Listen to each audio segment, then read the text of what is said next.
जनालाई तपाईहरुलाई मेरो कार्यक्रममा स्वागत छ। हरेक दिन यो कार्यक्रम सञ्चालन भइरहेछ। तपाईहरुले हिजो पनि थाहा पाउनु भयो होला। हामीसँग हुनुहुन्छ यता माटोको तर्फबाट खासमा कार्यक्रम चाहिँ यो वाद विवाद हो है।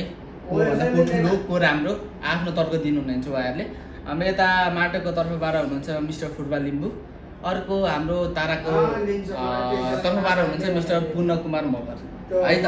ल दुई जना बीच यहाँ केही वाद विवाद हुन गइरहेको छ है। नराम्रो तरिकाले नेगेटिभ वेमा नलिउँ होला है यो भिडियोलाई, जस्ट फर फन पर्पजेस र आफ्नो विचार के राख्नुहुन्छ त्यो सुन्नु।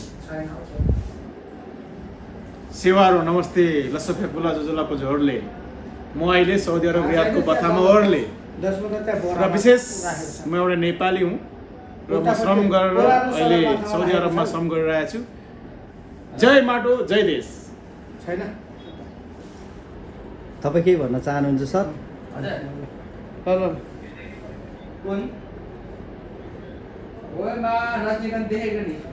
के भन्न खोजेको भाइ? अब बोल्नु न। अब भन्नु न, भन्नु के अब तपाईँ दुईजनाको अब श्रम स्वीकृतिको बारेमा अब अच्छा हाम्रो साला श्री चाहिँ श्रम संस्कृतिको माटोलाई रोज्नु भएको छ भने म चाहिँ तारा पुरानो हैन। अब पुरानो तारा माओवादी उहाँले रोज्नु भएको छ र उहाँले माओवादीले कति के गर्यो भन्ने कुरा उहाँले भन्नु पर्यो। ल भन्नुहोस्। आज माओवादीले के गर्यो कसो गर्यो होइन थोर उठाउनु भएको छ नि। हिजो चाहिँ माओवादीले सङ्घर्ष गरेर तपाईँहरूलाई यति उफाने बनाइदिन्छ। माओवादीले त्यत्रो ज्यान लिएको चाहिँ कहाँबाट तपाईँले पुर्ता गर्नुहुन्छ भन्नुहोस्। तपाईँले त ज्यानको देश बनाउँछु त्यो त जनता मारेर 17,000 जनताहरू मारेर चाहिँ देशमा चाहिँ के गर्छु भनेर खोइ के बनाउँछु भनेर खोइ गर्यो तर गरेन नि। अब त्यही 17,000 मान्छेले बलिदान दिइसक्यो। त्यो 17,000 को बलिदानलाई तपाईँले के माटोमा मिसाउने? त्यो 17,000 बलिदान दिन के को लागि बलिदान दिएको थियो? तपाईँहरूलाई आज त्यही फुरुक भनेर त्यसको बलिदान दिन उनीको हाम्रो परिवर्तन कतिको लिएको छ?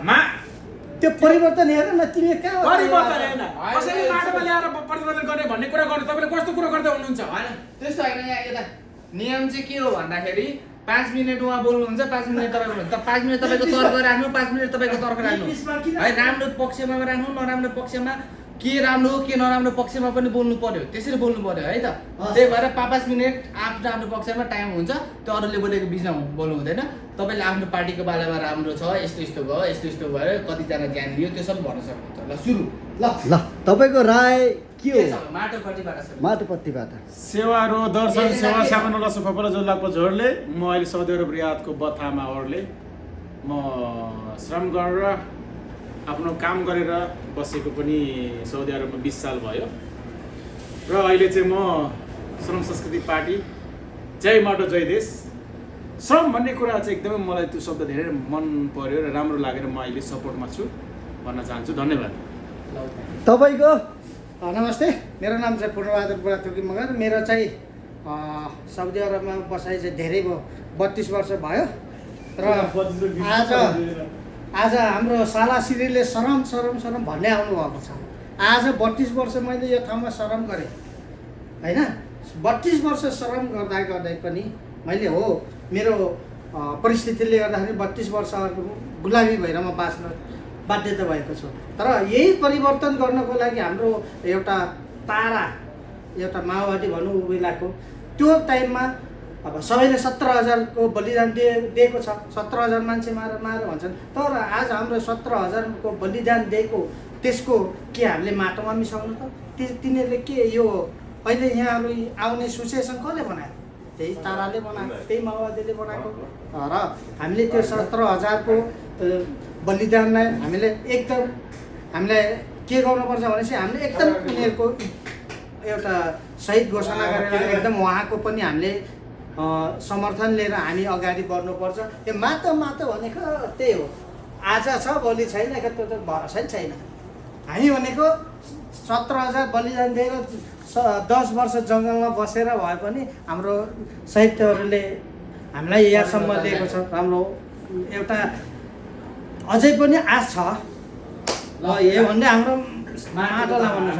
ल तपाईको राय? वाह, भेनालाई धेरै धन्यवाद। 17,000 को बलिदान दिएर अहिले हामी यहाँ अगाडि बढाइदिउँ भन्ने कुरा आयो आउँदाखेरि मलाई एकदमै ताजुब लाग्यो। वाह वाह वाह।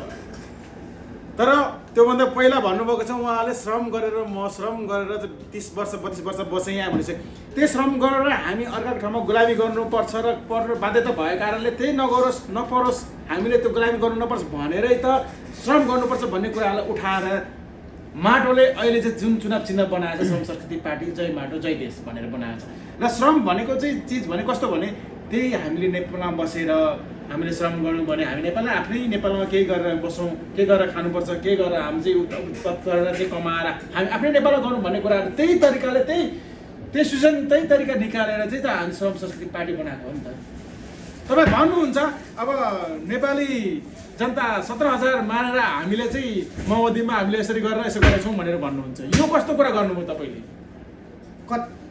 17,000 बलिदान दिएको 17,000 तपाईँले कहाँ दिनुभयो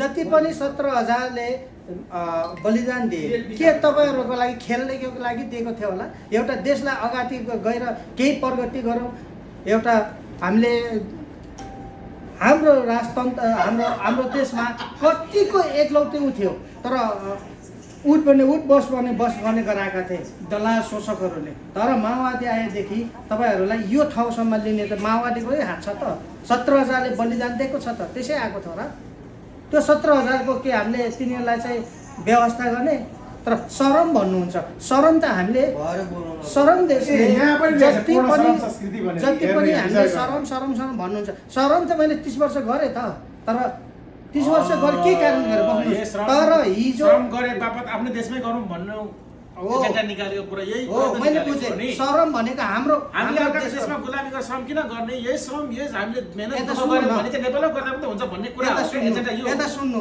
नेपालमा गरेर खान दिने भए हामी यत्र 32 वर्ष यहाँ बस्थ्यौँ त्यही गरी खान दिने त्यही दलालीहरूले त हामीले चाहिँ अब क्याप्चर गर्नुपर्छ दलालीहरूले चाहिँ हामीले चाहिँ जेल कोस्नुपर्छ भन्ने कुरा यही कुरा हो श्रम संस्कृति पार्टीले तपाईँको त्यो सोच थियो भने अहिले नयाँ जति पनि नयाँ उम्मेदवारहरू छन् नयाँ पार्टीहरू छन् किन एक मताउनु भएन तपाईँ प्रधानमन्त्री बन्नलाई शोषण बन्नको एउटा माटो भनेर अगाडि बढेको माटोमा प्रधानमन्त्री मात्र बन्छु भनेर प्रधानमन्त्री बनेर म चाहिँ कुर्सी सम्हाल्छु भन्नु खोजेको छैन होइन माटो कहाँ छैन तपाईँले भएको छैन सुन्नु भएको छैन देख्नु भएको छैन हेर्नुहोस् न के छ तपाईँको भिजन के छ त्यसमा हेर्नुहोस् पुरै हेर्नुहोस् तपाईँको भिजन भनेको अरूले भन्दा भिजन के हो भन्दाखेरि मेरोमा त कोही नेता छैन यस्तो होइन नि कहिले पनि हिजो हामी जनता हो हामी जनताले बुझ्ने पर्ने कुरा हो तपाईँ हिजो हामी जनता लिएर भेडा हुनु हुँदैन जनता भएपछि हामी एक हुने हो र जनताले हरेक कुराहरूलाई दुःख कष्ट बुझेर आएको हामी त्यही भएर हामीले बुझ्नुपर्छ दुःख कष्ट देश बनाउनुपर्छ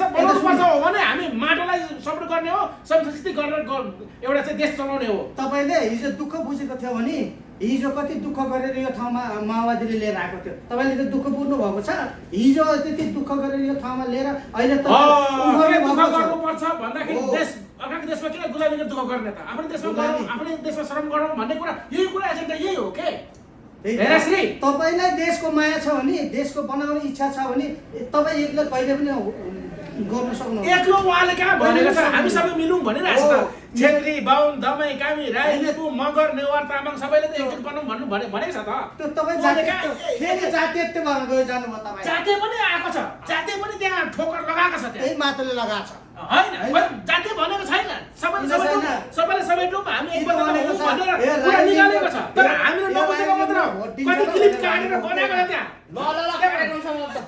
ल